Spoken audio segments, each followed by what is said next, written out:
What you just saw is a cold start from a 2022 Tuned Gladiator EcoDiesel.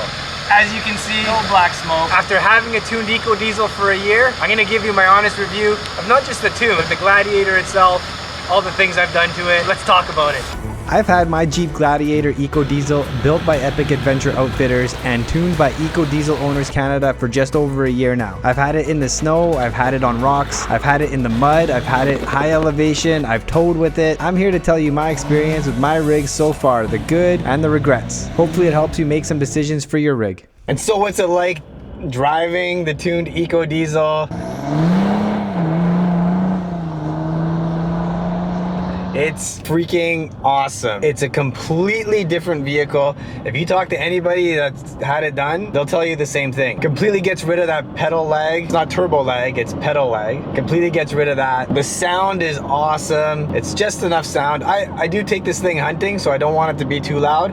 You can make it louder by a few more modifications, which I didn't do, but you have that option. It's got power for days. You have to remember this is a 3-liter motor, okay? It's not gonna tow a 25,000 pound trailer or anything like that. I'm running 37s. I'm on a 3.5-inch lift. I have my rack, my rooftop tent. All my gear probably adds up to about 500 pounds.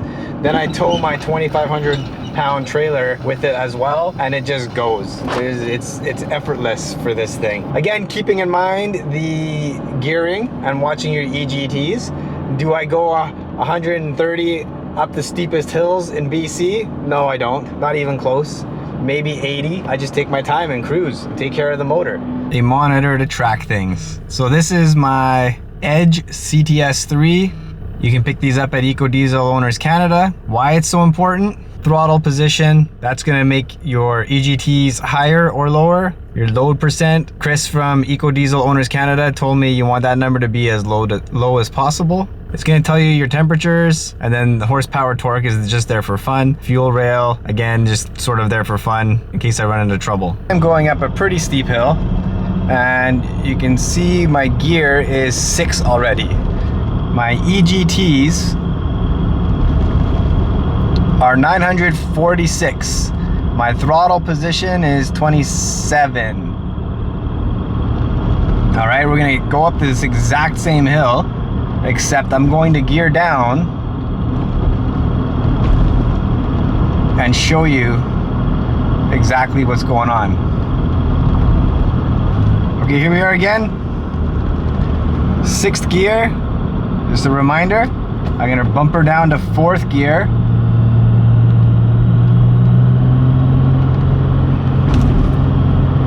Throttle position, 21.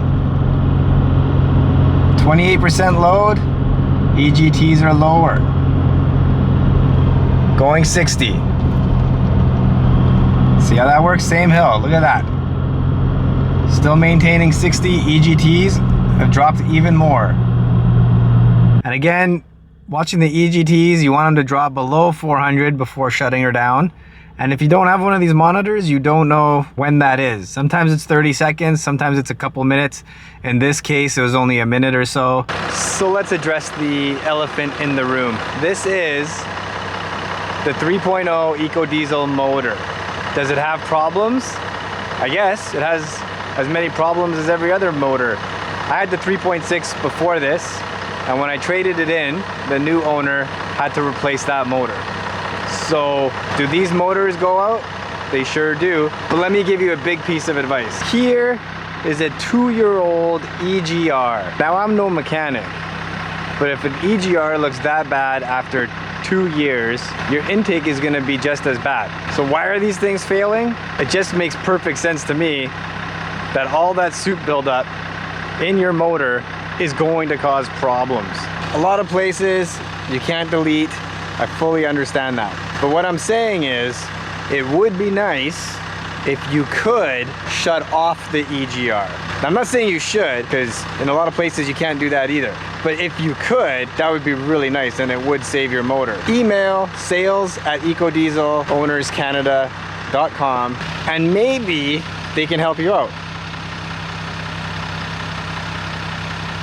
You know, I bought this thing long-term, very long-term, basically with the intention of keeping it forever. That's why I got it tuned when I did. It was the first place, I don't even think I drove home. I think I picked it up, from what I remember, I picked up the Jeep and I drove straight to EcoDiesel Owners Canada. And you don't have to take my word for it. You can jump on the forums and see for yourself. The only complaints that I've seen people have, one guy took his EcoDiesel, put it on a dyno, and found that it was, you know, it was super high elevation, and he had problems with it, you know, the tune for air density, which is absolutely ridiculous. It's tuned for your driving. If you want them to tune it for high elevation dyno runs, they'll do that for you. But that's not what any of us are doing. The other complaint is they don't do phone calls at the time of this recording. You just email them. I don't have a link or anything. If you do message EcoDiesel Owners Canada, you could just put Unwinding Roads sent you in the subject title, so at least they know where you came from. They're a big supporter of the channel, and I'm a super huge fan of their product. I can honestly say if there was something better out there, then that's what I would be running.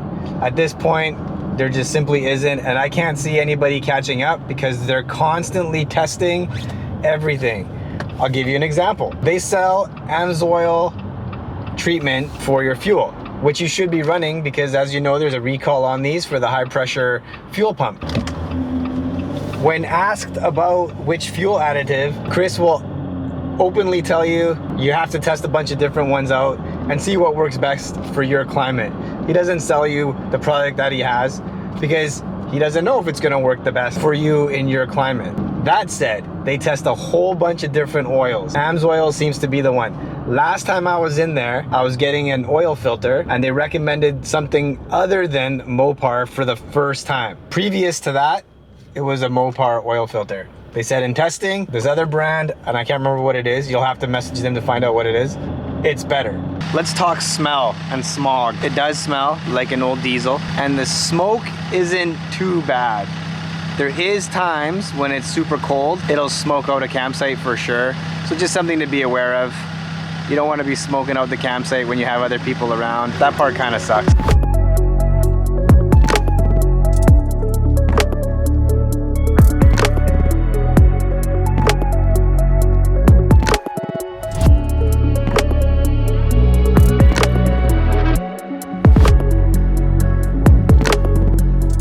All right, one of my regrets for the interior, which is a personal thing. If you did it, you probably wouldn't regret it.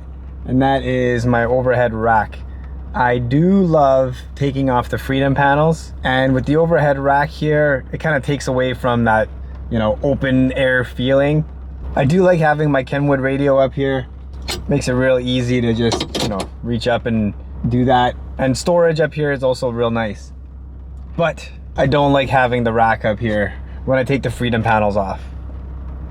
This is a personal thing. Of course, like everybody else, the 67's design's probably the best thing you can get to hold your phone. I'd like to have a tablet here, so that's something I'll be adding. The monitor is over here, but I want to actually put it where my phone is now and then maybe move my phone over. Interior camera is a Viofo A229 Pro. It has 3 cameras. I have the interior camera, out the front camera over the dash or over the hood, and the rear camera. I like the setup. It's nice. It's got a little screen so I can keep an eye on my gear in the back. Kraken system, one of the major upgrades for the Jeep. When it comes to functionality, this thing is a huge time saver, huge, and space saver. The ARB compressor is mounted underneath the seat. All the hoses get wrapped up nice and neat in the nice carrying case. All 4 tires evenly at the same time, and it's very quick. This one is a 10 out of 10. Another interior mod I did was the Novsite floor mats. These are very, very good quality. I was very impressed when I got them. They fit nice.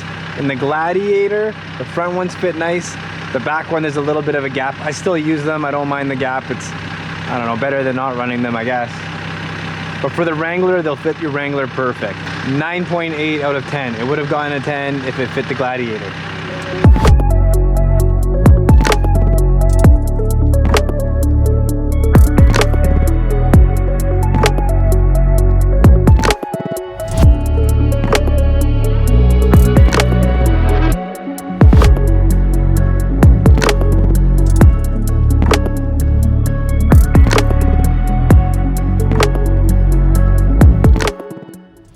let's talk about my aftermarket light. So this came with halogen light. Oxbeam sent me these headlights. I wanted to do a long-term review on them. I've had them for a year.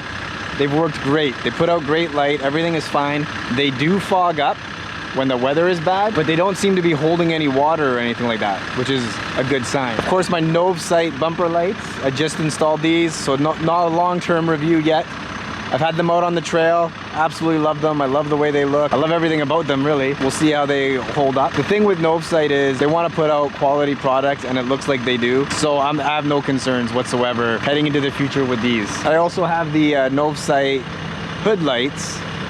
No complaints with those either. Other people have complained about these fogging up, and they've discontinued this exact model. They have other ones similar to the ones that I have on my bumper, actually, and the bumper ones. What can I say about Novesight? I absolutely love their products and how they stand behind them. Taillight, I'm not even gonna tell you the brand. It's pretty obvious what it is, but I don't like throwing companies under the bus. If you see it on the channel, it's because it's good enough. These you won't be seeing on the channel anymore. This is for every single one of you that's considering getting these lights. Don't do it. These lights suck. They look cool. I was excited to get them. They put out a nice bright light in reverse, but they suck. Everybody I know that's got them has had problems with it within 2 years. This is my third set in a year and a half, I'd say, and I'm not gonna be getting another set. I'm gonna be trying out the Combat off-road lights. Those seem to be much better quality. They're made of metal. We're gonna be doing a comparison very soon. The lights are on the way. So subscribe if you wanna be seeing that sort of stuff.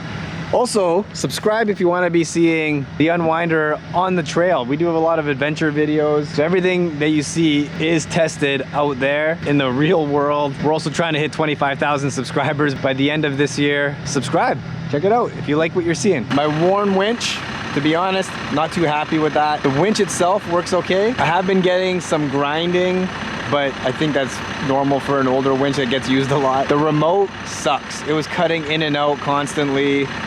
It's horrible. The remote is horrible. Open Road did send me a winch. I'm gonna throw that on there and I'm gonna test it out. We'll see what happens. I do get often asked about my rooftop tent. That company is no longer in business. I do like the wedge style. If I ever do replace it, it'll probably be with the wedge style again. Very happy with that. The awning, same thing. There's a bunch of different brands. BF Campers, the owner of BF Campers had a family emergency, hasn't been able to continue the company, but it's held up great as well. There's a bunch of companies that sell similar things. No complaints there. It's your average. What's not average is this rack. So this rack is made by Extrusion, Overland. Absolutely love the rack. 10 out of 10 for the rack. Rock solid. Got all these different options, like this little hinge system that they got. I can reach my fridge this way. You've got a slide over on this side here. So you just pull that little lever and then you've got your slide that comes out. I'm thinking of adding a water jug here so I can have like a little bit of a tap. There we go. Wheels and tires. I'm running the TerraFlex Nomads 17-inch with 37-inch Toyo MTs. For me personally, I'm not a big fan of these tires. I want to try the Nitto Trail Grapplers and see how they compare. I can't really say. I ran the Ridge Grapplers before these. In comparison to the Ridge Grapplers, these are way better. On and off the road, way better. There's no situation where I like the Ridge Grapplers better. But I do want to try the Nitto Trail Grapplers.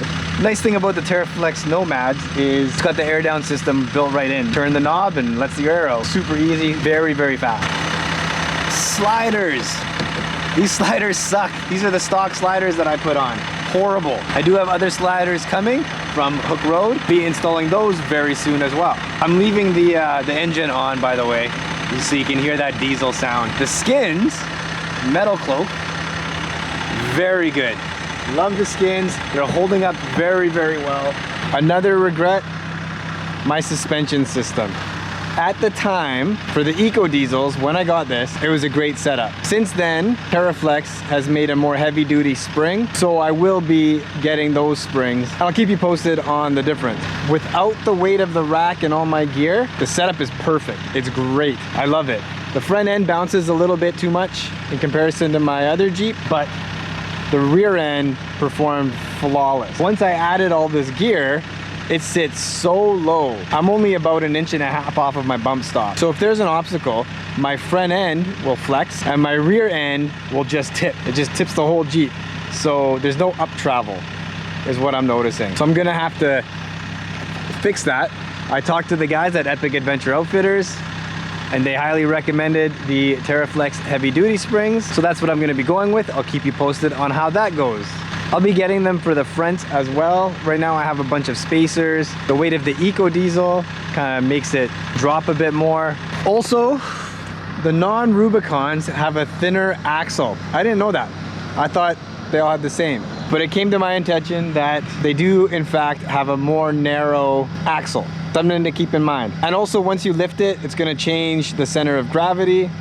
I'm probably gonna get some spacers, space out those wheels, or just get an entire different set of wheels and space it out a little bit more to get that center of gravity back. Right now it feels a little more tippy than my old Jeep. Something I forgot to mention, which is another regret. I regret not budgeting for the AEV Snorkel. They didn't have it at the time, but it's very, very important. The only issue I've ever had with this truck was a check engine light came on that it was running rich.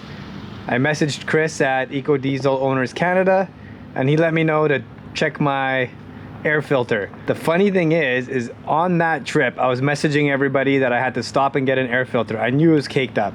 I already knew it was. I didn't go pick one up and sure enough, that's what happened. I replaced the air filter. I've had no issues since then. That AEV Snorkel will help with that dust. If you're off-roading your diesel, air is very important. Consider the Snorkel. Another nice feature about the Edge CTS is you can diagnose your check engine lights if you do get one. What a wild trip. Thank you very much for 10,000 subscribers. We kind of blew by. We're already at 10.1. Thank you for watching the review video on the EcoDiesel that's been tuned. We just got new merch, the Silhouette series of the Unwinding Roads logo. We got hats, we got hoodies. Pick yourself up one. Links are in the description. Also in the description, we got links to all of the people that sponsor the channel and are big supporters of the channel. You're gonna save some money if you do use it, and it helps me out as well to get out on more adventures. Next video, we're on an adventure with Sean from the Story Tell Now. Things got hectic as usual. If you're still here, please do hit that subscribe button. We got a goal now to hit that 25,000 subscriber mark by the end of this year. Let's keep it rolling. Until next time, go away, get lost, and unwind. Let's go! Life's